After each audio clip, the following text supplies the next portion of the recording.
Hello everyone. बेटा आपको इस थंबनेल से आइडिया हो गया होगा हम किस चीज़ पर डिस्कस करने वाले हैं। मैंने आपको एक छोटा सा टॉपिक के बारे में डिस्कस करने का प्रॉमिस किया था जिसे हम सिलेक्शन बॉक्स कह रहे थे, जिसमें मैं एनसीईआरटी के इंपॉर्टेंट टॉपिक वो बताऊंगा, उसके आसपास कौन से क्वेश्चंस आपको करने हैं वो बताऊंगा और बैकलॉग से रिलेटेड थोड़ी सी बात उस पर डिस्कशन ज़रूर करेंगे। तो सिलेक्शन बॉक्स जो बेसिकली क्या है, एक ऐसा मतलब मैं आपको एक गाइडेंस का एक बॉक्स दे रहा हूँ जिससे आपके कुछ मार्क्स इंप्रूव होंगे और लास्ट टाइम में एग्जाम बहुत पास आ गया आपको रिवीजन करने में हेल्प मिलेगी। तो उसी से रिलेटेड बात करते, एकदम टू द पॉइंट बात करेंगे। तो सबसे पहले बेटा हमारे पास ये 3 पॉइंट्स पे मैं डिस्कस करूंगा कि एनसीईआरटी बैकलॉग और क्वेश्चंस को लेके, ठीक है। सबसे पहले मैं एनसीईआरटी को लेकर बात करूंगा। मैंने ऑलरेडी कुछ चीजें लिख ली हैं ताकि मैं टाइम सेव कर सकूं और इसी का जो मतलब पीडीएफ है मैं टेलीग्राम पर आपको दे दूंगा, वहां से आप इसे देख लेना। अगर आप इसे नहीं लिख पाते हैं तो आप इसे वहां से देख ले। जैसे मान लो मेरे पास कौन से ऐसे चैप्टर्स हैं जिनकी आपको एनसीईआरटी पढ़नी है। फिलहाल ये मानता हूं मैं कि अभी जितना टाइम बचा है 7, 8, 9, 10 दिन 8 दिन है, इसके हिसाब से आप सारे चैप्टर्स की एनसीईआरटी पढ़ सकते हो, पर पूरी नहीं पढ़नी। आपने कौन से टॉपिक पढ़ने हैं वो मैं साथ के साथ बता रहा हूं, ठीक है।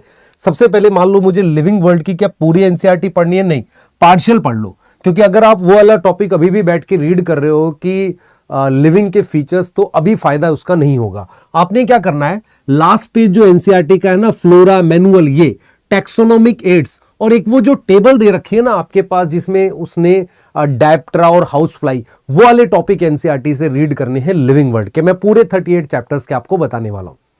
बायोलॉजिकल क्लासिफिकेशन के लिए आप एक बार एग्जांपल जरूर याद कर ले, और एक जो बाइनोमियल नॉमेनक्लेचर दे रखा है ना आपका, सॉरी नॉमेनक्लेचर कह रहा हूं, एक जो आपका वो दे रखा है टॉपिक जिसमें आपकी 2 किंगडम क्लासिफिकेशन है, उस टॉपिक को आप जरूर से कर ले, है ना। वहां वाले पेज को पढ़ ले और उसके अलावा जो वायरस, प्रायोन्स, वायरॉइड्स वाला टॉपिक है उसको एनसीईआरटी से जरूर देखें। तो मेरे हिसाब से एक बार एग्जांपल याद करने हैं फंजाई के एनसीईआरटी से, और ये वाली चीजें इनको एनसीईआरटी से आपने जरूर देखना है।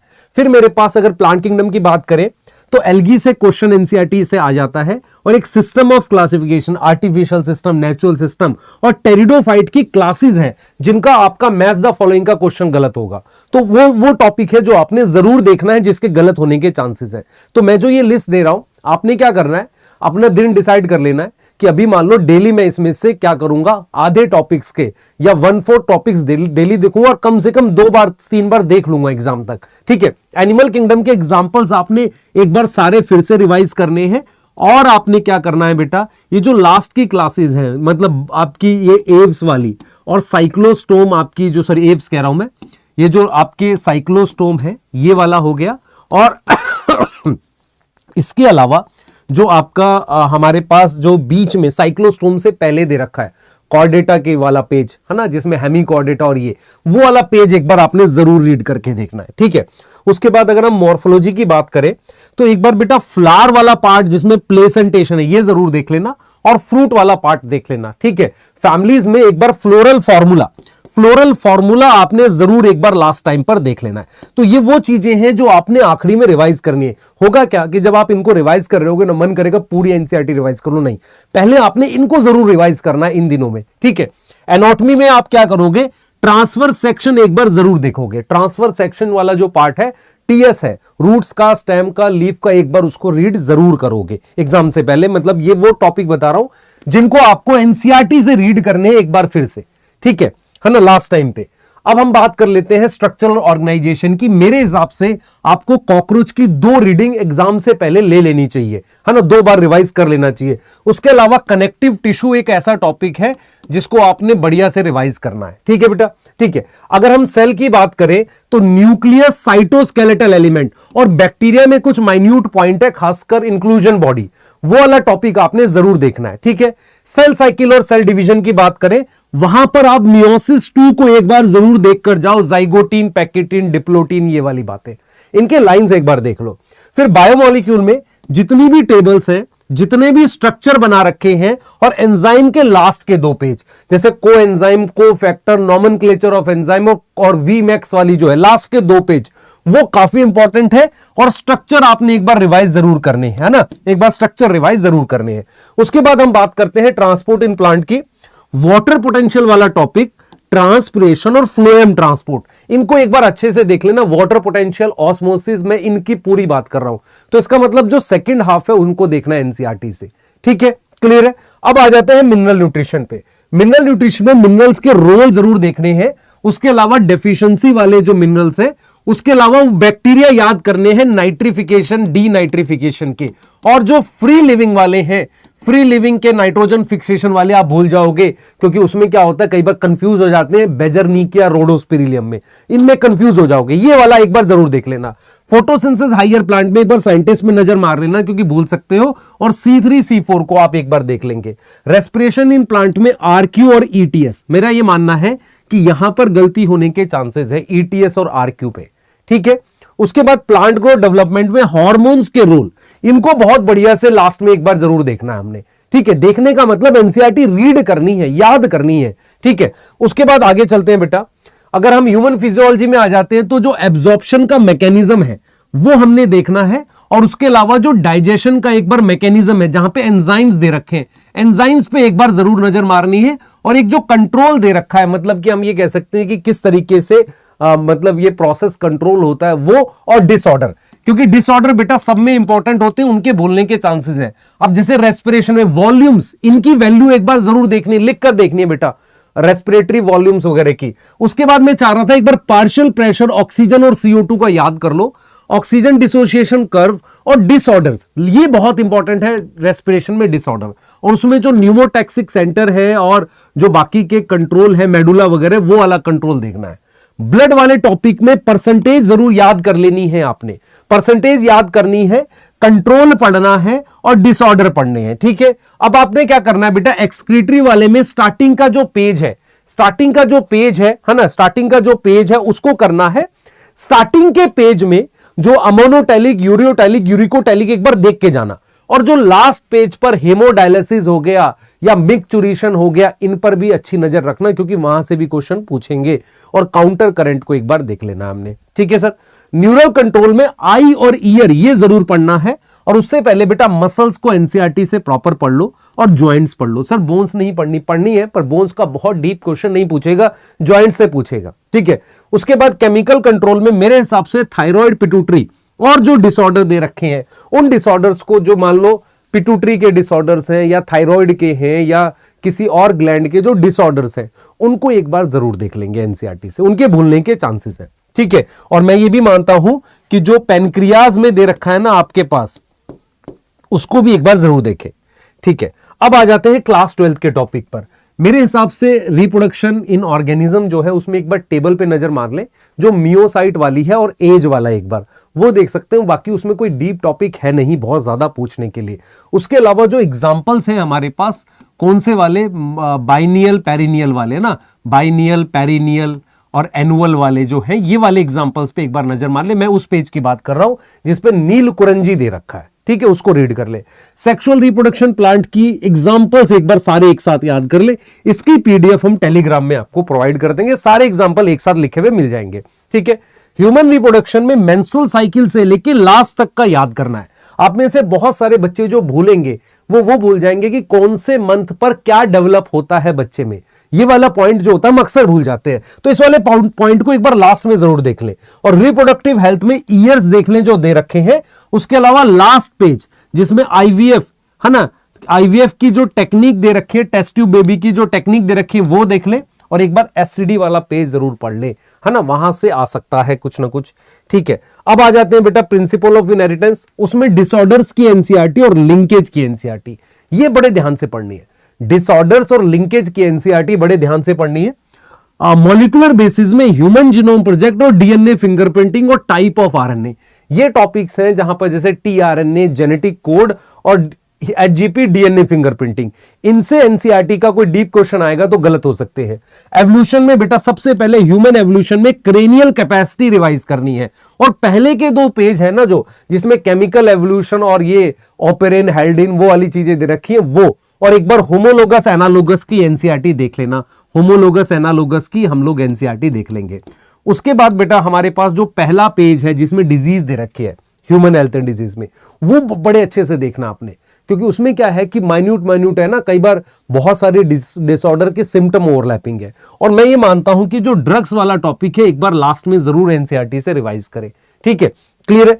उसके बाद आ जाते हैं बेटा हम लोग स्ट्रेटेजीज में, टेबल्स याद करनी है जो बॉटनी वाले पार्ट की है, और जूलॉजी में एमओईटी और इनब्रीडिंग आउटब्रीडिंग वाला जो पार्ट है वो एक बार देख लेना है, ठीक है। माइक्रोब्स इन ह्यूमन वेलफेयर पे बेटा ये वाला जो पार्ट है, स्टैटिन, साइक्लोस्पोरिने, स्ट्रेप्टोकाइनेज, ये वाला पार्ट बहुत इंपॉर्टेंट है। और इसके अलावा सीवेज ट्रीटमेंट प्लांट और रीड कर लेंगे।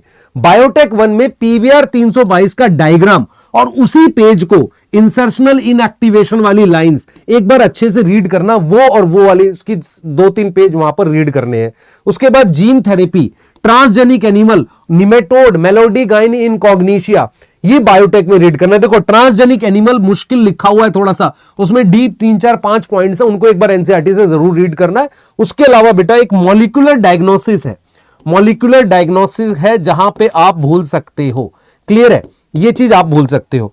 उसके बाद हमने बात करी है ऑर्गेनिज्म पॉपुलेशन की, हमने यहां पे ग्राफ की बात करनी है, जो ग्राफ दे रखा है dn/dt वो वाला हो गया, कन्फर्मर रेगुलेटर वाला हो गया, और पॉपुलेशन इंटरेक्शन का टॉपिक बहुत ध्यान से करना है, क्लियर है, पॉपुलेशन इंटरेक्शन का टॉपिक बहुत ध्यान से करना है। उसके बाद हम बात करते हैं इकोसिस्टम की। इकोसिस्टम में प्रोडक्टिविटी, सक्सेशन, ये वो टॉपिक हैं जो आपने ध्यान से पढ़ने हैं, जैसे प्राइमरी सेकेंडरी प्रोडक्टिविटी, ठीक है, और सक्सेशन, है ना, और इकोलॉजिकल पिरामिड वाला टॉपिक भी देख लेंगे, अच्छा रहेगा, ठीक है। ये वो टॉपिक हैं जिनकी एनसीईआरटी आपने पढ़नी है, ठीक है। अब बायोडाइवर्सिटी कंजर्वेशन में सर सारा डाटा याद करना नहीं, तुझे जो डाटा बेटा याद करना है उसमें सबसे पहले 2-3 साइंटिस्ट के नाम है, उसमें एडवर्ड विल्सन हो गया, है ना, उनका नाम याद करना है, टिलमैन, डेविड टिलमैन का फील्ड एक्सपेरिमेंट था, ऐसे कर करके तुझे जो नाम दे रखे ना, रिवेट पॉपर हाइपोथेसिस जो है पॉल एरलिच की, एक तो साइंटिस्ट के नाम जरूर देख लेना। दूसरा बेटा तुझे क्या करना है, जो एक्सटिंक्शन वाला टॉपिक है उसमें कंजर्वेशन वाला, इसको देख लेना, और इसके लास्ट में वो दे रखा वर्ल्ड समिट, अर्थ समिट, ये वाली बात हो, इनके ईयर और जगह के नाम वो एनसीईआरटी से देख लेंगे। एनवायरमेंटल इशू में जो लास्ट के 2-3 पेज है ना, 2 से 3 पेज लास्ट के बढ़िया से देख कर जाना, क्योंकि वहां पे कुछ डीप पूछेगा। उसके अलावा सारे जो एक्ट है उनके ईयर्स आपने देखने एनसीईआरटी से। तो जो मैंने यहां पर बताया ना बेटा, ये वो चीजें हैं जो आपने आने वाले 7-8-10 दिन में ऐसे प्लान करनी है कि आधी चीज आज देख ली ना, ऐसे 2 से 3 दिन में आधी चीजें देख ली, तो ऐसे 3 से 4 बार इन चीजों को जरूर देख लिया एनसीईआरटी से। इससे क्या होगा बेटा, कोई डिफिकल्ट टॉपिक आपका गलत नहीं होगा, जिनके भूलने के चांसेस हैं वो टॉपिक मैंने यहां पर बता दिए। अब अगला सवाल ये है कि आप में से अभी भी कुछ बच्चों का बैकलॉग हो सकता है, मैं ये मानता हूं। अगर बैकलॉग इजी चैप्टर का, जैसे इकोलॉजी, माइक्रोब्स, इनका कोई लेक्चर मत देखो अब, अगर अब भी है तो इनके लिए क्या कर लो, एनसीईआरटी पढ़ लो। उसके अलावा कोई डिफिकल्ट टॉपिक इनमें लगता है, जैसे मान लो सेक्सुअल रिप्रोडक्शन फ्लावरिंग प्लांट में एम्ब्रियो डेवलपमेंट आपको डिफिकल्ट लगता है, या एपोमिक्सिस लगता है, उसका पार्ट देख लो। मिनरल न्यूट्रिशन में लास्ट का पेज मुश्किल लगता है, उसका देख लो, ठीक है। इकोलॉजी में आपको क्या करना पड़ेगा, कुछ कुछ टॉपिक के ऑर्गेनिज्म पॉपुलेशन में किसी पार्ट का आपने देख लिया, dn/dt RN वाले पार्ट का देख लिया, इनका देखो। मोस्टली क्या करो, इनको एनसीईआरटी या नोट से कवर कर लो और इनके पीवाईक्यू सॉल्व कर लो, बस, ठीक है, क्लियर है। अगर डिफिकल्ट टॉपिक का, जैसे मान लो किसी का जेनेटिक्स का बैकलॉग है, तो बेटा उसका अभी भी अगर आप 2x पे लेक्चर देखो और उसके पीवाईक्यू सॉल्व कर लो तो ठीक होगा, है ना, ठीक है। अब आ जाते हैं बेटा कि हमारे पास क्वेश्चंस का क्या करना है। भाई क्वेश्चंस हमें कितने पीवाईक्यू बनाने हैं 2013 के बाद के, 2013 के बाद के काफी सारे पीवाईक्यूज ऐसे हैं जो एनसीईआरटी के बाहर थे, वो आप छोड़ देंगे। मिनरल न्यूट्रिशन हो गया या आपका माइक्रोब्स हो गया, काफी पीवाईक्यूज बाहर के थे, वो नहीं करने आपने। तो सबसे पहले पीवाईक्यू एनसीईआरटी बेस्ड करने हैं। उसके बाद आपने ध्यान रखना है कि कुछ मतलब चैप्टर ऐसे हैं, genetics, human physio, plant physiology, इनके अगर आपको कहीं पर कॉन्सेप्चुअल क्वेश्चन सॉल्व करते करते मिलते हैं, उन पे ज्यादा फोकस करो। लेकिन अगर आपके पास माइक्रोब्स का कोई कॉन्सेप्चुअल क्वेश्चन आ रहा है, या आपके पास रिप्रोडक्शन इन ऑर्गेनिज्म का कोई कॉन्सेप्चुअल क्वेश्चन आ रहा है, समझो मान लो मॉर्फोलॉजी का कोई कॉन्सेप्चुअल क्वेश्चन आ रहा है, ऐसे क्वेश्चन में टाइम खराब ना करें, स्टक ना हो, हमको ये समझना पड़ेगा कि किन टॉपिक्स के कॉन्सेप्चुअल क्वेश्चन पूछेंगे। ये वो टॉपिक्स हैं जैसे जेनेटिक्स पूछ सकता है, ह्यूमन फिजियोलॉजी हो गया, ह्यूमन रिप्रोडक्शन इंक्लूड कर लेते हैं, प्लांट फिजियोलॉजी से पूछ सकता है, लेकिन जो एनाटॉमी होगी मोर डाटाबेस आएगी। लॉजिकल आ सकती है पर ज्यादा कैसी आएगी, डाटाबेस आएगी। मॉर्फो भी डाटाबेस आएगी, बायोलॉजिकल भी लगभग डाटाबेस आएगी। तो आपको यह समझना पड़ेगा कि कॉन्सेप्चुअल क्वेश्चन इन चैप्टर्स के आएंगे। अब सवाल यह उठता है कि सर यहां से कितने क्वेश्चंस बनाने चाहिए। आपके पास अगर चैप्टर की वर्कशीट मतलब फिल इन द ब्लैंक्स वाले क्वेश्चंस हैं या पुरानी डीपीपीज हैं, उन्हीं को आप बार बार सॉल्व करो। एक्स्ट्रा बहुत सारे क्वेश्चंस करने की जरूरत नहीं है। अगर आप पेपर सॉल्व कर रहे हो, उसमें कोई बहुत मुश्किल क्वेश्चन मिलता है जो आपके एनसीईआरटी के बाहर का है, उसके लिए परेशान मत होइए। अगर एनसीईआरटी के बाहर का कोई क्वेश्चन आपसे अभी नहीं बन रहा है तो वो आपके स्कोर पे कोई इंपैक्ट नहीं डालेगा। लास्ट पॉइंट जो मैं आपसे डिस्कस करना चाह रहा हूं वो ये है, बेटा एग्जाम बहुत पास आ चुका है, आपने बहुत मेहनत करी है, यहां से आप डर के घबरा के सिर्फ स्कोर खराब कर सकते हो। अगर आप कॉन्फिडेंट रहोगे और अपनी एफिशिएंसी का बढ़िया स्कोर करके आओगे तो आपका स्कोर बढ़ेगा। जिसके 400, मेरे को एक बच्चे का मैसेज आया, सर 422 आ रहे, मुझे नहीं लगता इस साल होगा। बेटा रुक, अभी भी टाइम है, 10 दिन अपने गैप्स भर और उस दिन अच्छा पेपर हो जाएगा तेरा, है ना। तूने मेहनत करी है, 422 भी तो मेहनत से ही आ रहे हैं, ऐसे थोड़ी आ रहे हैं। तो प्लीज लगा रहे, अभी मत छोड़ हिम्मत, है ना। हम लोग बताते रहेंगे कैसे क्या करना है। तो ये जो गाइडेंस है सिर्फ इसलिए कि टॉपिक आपको एनसीईआरटी के बता दिए, पूरा चैप्टर चाहो तो माइक्रोब्स का छोड़ दो, स्ट्रेटेजीज का छोड़ दो, पर उसमें एटलीस्ट टेबल्स देख लो। तो हर एक चैप्टर में मैंने आपको ये बता दिया कि लास्ट मोमेंट में आपने क्या देखना है। ठीक है, बहुत ज्यादा मतलब अमेजिंग वीडियो नहीं है, आपके काम की है। प्लीज पढ़ाई करते रहें और all the best for exam.